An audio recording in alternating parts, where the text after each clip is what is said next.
Hey everybody, it's Denise back with Keto with Denise, and today we are talking intermittent fasting. Powerful tool that's going to help you in your journey to heal your body, restore your health. So let's look at it. A lot of people have tried to make this really complex. It's not, it's simple. And really, when you think about fasting, we fast when we're sleeping. Fasting is simply not eating for a period of time. And when you're asleep, you're not eating, so you're fasting. So think about it that way, because a lot of people say, oh, I can't fast. I just have to get something in my system. I just have to eat something. You're fasting when you're sleeping. So if you can fast when you're sleeping, you can fast when you're awake. And we're going to talk about how you can do that to really make this work for you, because fasting is one of the biggest ways to help address insulin resistance. You guessed it. Keto plus intermittent fasting is a powerhouse. It's the dynamic duo to reverse the insulin resistance issues in your body. So let's demystify intermittent fasting, because it's not that hard. And trust me when I tell you, it's a whole lot better than the current way of eating that we've been taught. We've been conditioned to think that we need 5 meals a day, that we've got to eat breakfast, then a snack like every 2 to 3 hours, then lunch, then a snack, and then dinner, because your body needs to get those, it needs energy. Your body doesn't need as much of this kind of stuff and frequent eating. You know why this is a problem?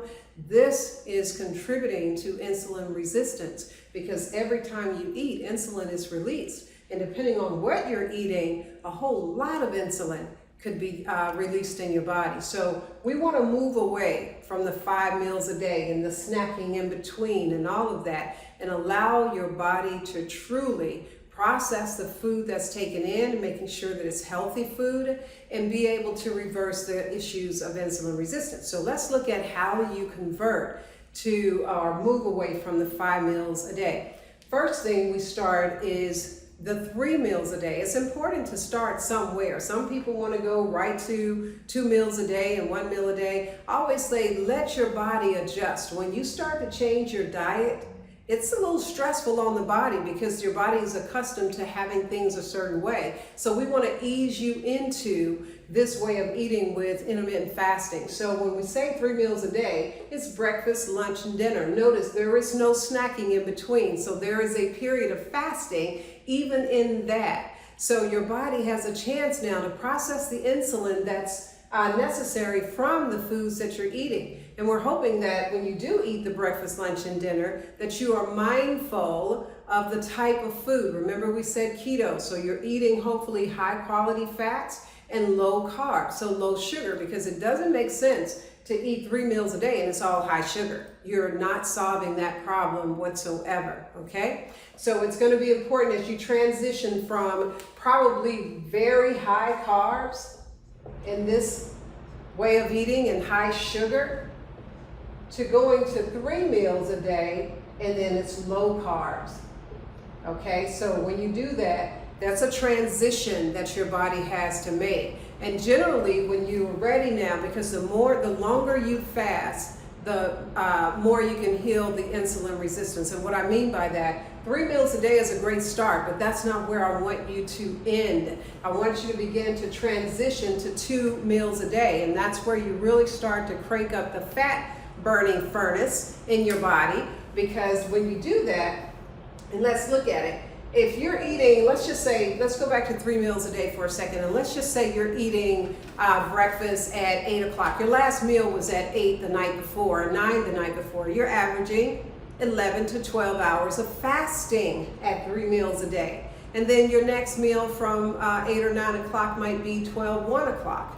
And then the next meal might be 7 o'clock. So you're fasting in between those time frames. So when you transition to 2 meals a day, what you're going to do is delay your breakfast. And you can start that process by saying, well, if I'm not hungry at 8 o'clock, don't eat. Are you hungry at 9 o'clock? If not, don't eat. And that's how you can gradually get to a place where you're taking in 2 meals a day, meaning you're able to fast for 16 hours. This is the intermittent fasting, common cycles of intermittent fasting. Some people will fast for 16 hours and then eat their 2 meals within an 8-hour window.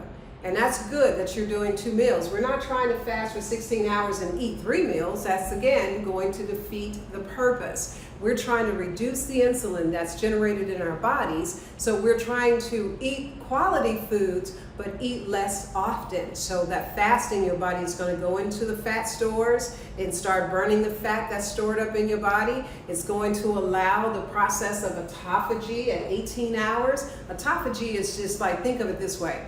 It's one of the most amazing things your body can experience, and that's where the cellular repair is taking place. Anti-aging is taking place. All of the cells that have all kinds of pathogens, mucus, and all of this stuff in them, your body is releasing all of that stuff and using the parts or reusing the parts or recycling the parts of your cells that it can use, and just going back in and just rebuilding, and hence you get this youthful appearance and you begin to look healthy as well as feel healthy. So the key is to start pushing that breakfast as far out as you can until you've met a 16-hour fast, and then you start eating, and in an 8-hour window you'll do your lunch, and then 4 hours later, 5 hours later, you'll do your dinner. And that's how you do that. So fasting, again, is simply not eating for a period of time. That period is 16 hours, not eating, and eating in 8 or 18 hours, and then eating in a 6-hour window. And I do a lot of 20-hour fast and eat in a 4-hour window. But sometimes I will combine this meal to where I may eat and then eat a couple hours later. I might eat my salad. Let's just say I have, the goal is to get in sufficient veggies, right? So when I'm doing 2 meals a day, I might get in 8 to 9 cups of vegetables a day. Okay, whereas here at 3 meals, I'm targeting 7 to 10 cups.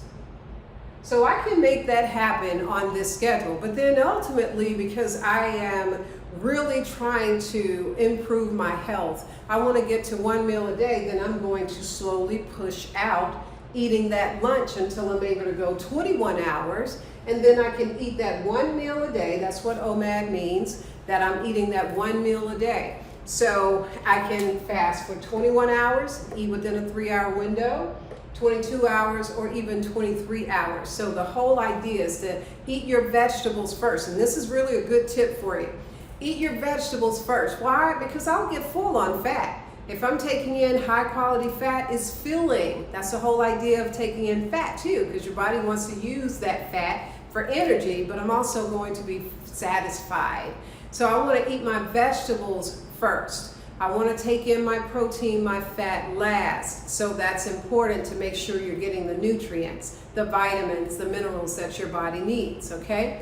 So here's something that I want you to think about and be aware of. This happens when your body's trying to transition from burning sugar to burning fat and going into an intermittent fasting state. Even with 3 meals a day, you could experience some of these symptoms. Why? Because you're not taking in as many carbs. Remember, I'm doing intermittent fasting and keto together, so my carbs are still pretty low.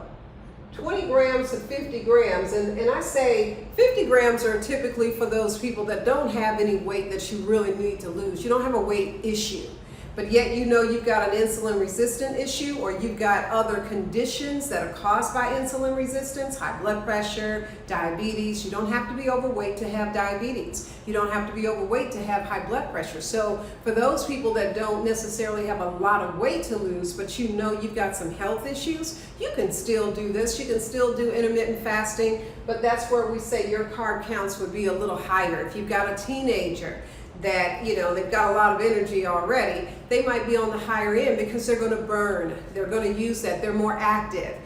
So you want to look at it from that standpoint. But the whole idea is this: when you bring those sugars down and you decrease them drastically from this scenario, 5 meals a day, to coming into 3 meals a day and clean eating, you may experience some symptoms. But this is how we mitigate those symptoms, okay? Some of the symptoms include a flu-like feeling, like you're coming down with the flu, muscle aches, just weak, lethargic.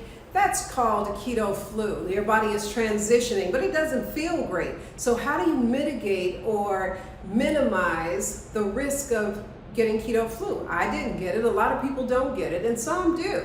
It's your body's response to decreasing the sugar in your body, and it's trying to go through what's called the adaptation phase, where it's going from burning sugar to burning fat. And that's okay, because if you do get that feeling, that just means you need some B1 and potassium. That's why we always say, make sure when you are improving your diet and going on the keto diet with intermittent fasting or just a keto diet, it's important to make sure you're taking these supplements, that you're getting enough potassium. You'd be amazed. The body needs 4,700 milligrams of potassium a day. 4,700. You'd have to eat 10 bananas to get that, but we don't eat bananas on the keto plan. So where are you going to get it from? Veggies, your diet. That's why it's important to eat your veggies, because not only are you getting potassium, you're going to get magnesium and sodium. These are all important nutrients. And then there's a whole lot of vitamins and things that you'll get. But sometimes you need a little something more. And that's why we do the B1 and electrolytes. And electrolyte powder is very important. So these are things that we talk about, and we'll have more videos on electrolytes and how to balance that. You'll just, go through my playlist and you'll find some of those videos too. So what I want you to think about is, if you feel that way, make sure you're getting those supplements in that your body needs. And then that fatigue that I talked about, when I started keto, I experienced fatigue, not the flu. And what I ended up doing exactly was getting my electrolytes up. And within minutes, honestly, I took some pink Himalayan salt, put it under my tongue, and within 30 minutes, I felt better. And then there were, this was in your first 1 to 5 days, people start reporting these feelings. And then sometimes it could take a little longer for your body to adjust. So just be aware of that. And then the keto rash. I haven't experienced that. Some people do. This is the histamine reaction your body is having as it's trying to release these, actually the junk in your cells. So it's not a pleasant thing to experience, but you can address it with something you can find in your pharmacy drugstore called bentonite clay and or B1. So you can easily address that, and it'll help give you some relief. And then constipation. Constipation is, we're taking in a lot of vegetables. If you weren't eating 7 to 10 cups of vegetables in the beginning, then that could be a lot of fiber going into your system, and your body is like, whoa, that's too much. You want to look at what vegetables you're eating, because some people can't do broccoli and some of these cruciferous vegetables that can cause constipation. It's really the oxalates that's in it. So if you want to use a little bit, drink some lemon juice before consuming those cruciferous vegetables, then that'll help you with the constipation, and your body will receive it. That's where you get the constipation and bloating. So that's your body responding to some of the vegetables. In some ways, you might just want to change the vegetables that you're eating and try some different vegetables too, to see what works for your system, right? So when we're talking intermittent fasting, it's a powerhouse. This is a game changer in terms of really healing from the inside out. Hopefully that's been helpful. Thank you so much for watching. We'll see you on the next video.